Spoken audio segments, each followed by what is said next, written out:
I got a comment from a longtime watcher and subscriber, Gary Portugal, 8035, which means he was probably born in August of 1935. That's the only thing I can conclude.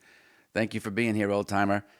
And the question regards like, how does intuition play into your trading? Well, for me, it's huge. But again, it comes with like aging the wine in the oak caskets, right? So it's like you can't really get that early on. I had good instincts, but it was only from actually putting on trades in real time with real money, holding positions overnight, over the weekend, and looking at the overall process that I was able to hone those instincts, right? So they can be a big part, but I don't think it's going to happen over a week. And then two, you have to figure out like where do your instincts kick in. I was always good at knowing, and Jared Dillian always kind of teases me on this. Is like I knew when I was a kid and in college when to leave the party. It was always when the first beer bottle hit the wall because it typically doesn't get better after that, right? So you can do it, but you have to really keep good records too because your instincts might. I have a good sense of when to get into something, but I might really suck at knowing when the party's over. So therefore, I have to be purely systematic on the exit. Or I could be in a winner and then kind of notice that the market looks like it wants to turn or roll over. Again, I'm not looking at VIX, market breadth. I don't use any of those inputs. If I see something's moving along, I don't care about what the overall market's doing. Your style might be different, more power to you. But I don't really care about those broader data points. They're not inputs that I use to make better decisions about, trading. I look at every instrument as it is its own market. So you might have a great instinct that I want to get out of something, but be very poor about knowing when to get in. So you might rely on buying a 5 day breakout, something like that, and then using your instincts or your intuition to say, I think it's either going to retrace a little bit here, which is nothing to necessarily fear. It doesn't mean drawdown, right? Drawdowns are measured from month over month. 2 trades in a row doesn't mean necessarily a losing streak, and 3 trades losing doesn't mean drawdown. So you have to be careful with the language that you use because the language that I hear oftentimes, in at least the way I think, is well, in a nice way of saying it, it's wrong. So you need to keep also good records, not just of the trades, but what was the intuitive aspect of the trade that you were using?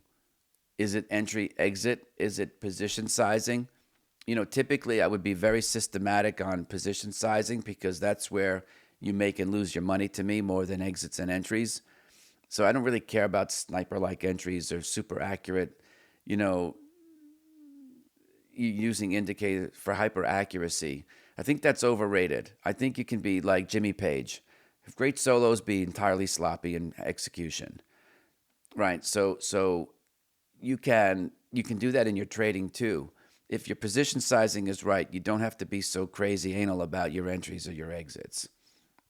Right? Because if you're trading, again, from my perspective, and letting these things, building into positions so that you could walk away with a 5 to a 10 hour win, 20-cent move isn't part of the equation. It's not something that I freak out about.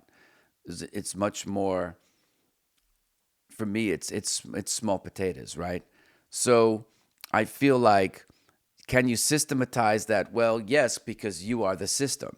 So it's already part of you. The question is, do you want to turn that spigot on or not? And then trust it. Because if you think you have intuition, you could also get into the mind effing part now and start overthinking like, did I do that right? Did I do this and that?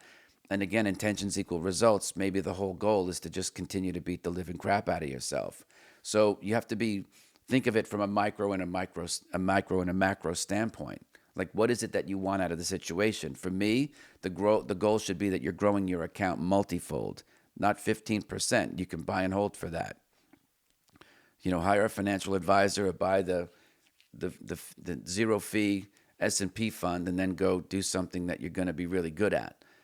So you want to use this as a vehicle trading, meaning so that you can change your life and make outsized gains. So I think there's a few ways to look at it. Like, where does it creep in, right? There's 3 parts to the trade. There's the entry, there's the exit, there's the position sizing. Once you're in the trade, it's like, okay, I have intuition. Maybe now is when I move my protective stop higher when I'm long. I'm not one to use sell limits above the markets to take profits too soon. I don't want to cauterize wins. That's why I don't sell calls. So, how do you take win it right? Because then on the sell side, you have protective stops to help you protect your capital.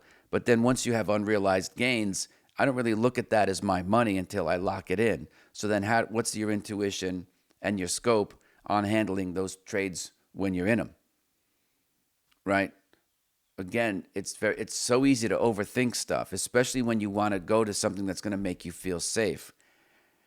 So don't confuse intuition with the use of discretion, right? Which I operationally define as you putting on a trade that's going to make you feel good because you can't deal with the discomfort at the current level. It's why you go on tilt. It's why you chase trades after you've missed them, right? You have to go back and say, okay, how did this happen in the first place? Why did I miss the damn trade when I shouldn't? Why am I in this trade when I have no business being in the trade? So that's all part of the education, and you really can't learn that in a book. It comes from kind of doing it. You know what I'm saying? So you can do it. It takes time.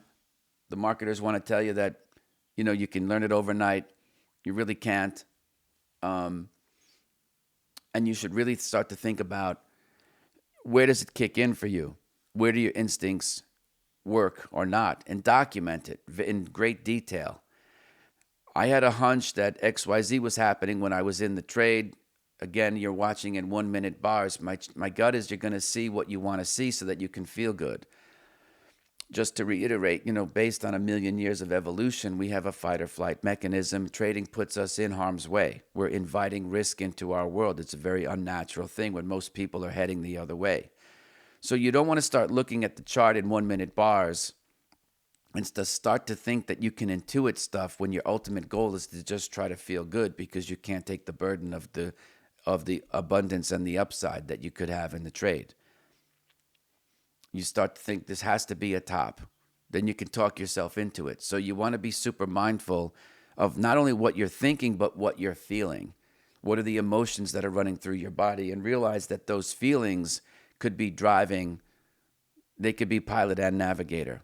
And if you don't understand why, then you got to get some coaching. It doesn't have to be with me, because it could be coming from your subconscious. You could have this whole, I want to be very reasonable. I just want to be a reasonable guy. I don't want anyone to love me. Don't want anyone to hate me. I just want to be the reasonable guy, because those people are liked. And it's like, I don't care about being liked.